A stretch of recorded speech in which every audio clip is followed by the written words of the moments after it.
Kamusta kaya si Sabrina? Sana may ligtas siya ng mga doktor.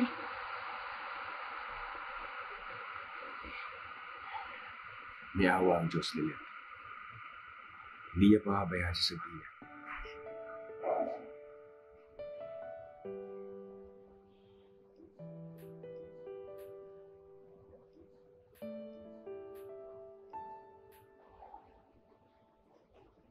Sana talaga ma-identify na ng pulis kung sino yung siraulong driver na bumangga kay Sabrina.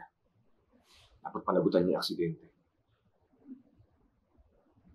Sa tingin mo, aksidente talaga yung nangyari? Ano ibig mong sabihin? Kasi parang masyado namang convenient na walang plate number yung kotseng nakasagasa sa kanya. Tapos sira yung CCTV sa tapat ng park. Are you suggesting na planado to? Na planado yung pagbangga kay Sabrina? Lilith, sino naman nagagawa nun? Kasi di ba nakikipagkita si Sabrina sa akin? Dahil may sasabihin siya tungkol kay Attorney Alon? Are you suggesting na what if somehow natunugan ni Attorney Alon yung plano ni Sabrina?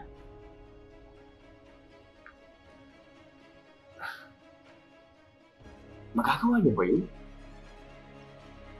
Makakaya ba ni Attorney Alon na banggain si Sabrina para patahimikin lang siya?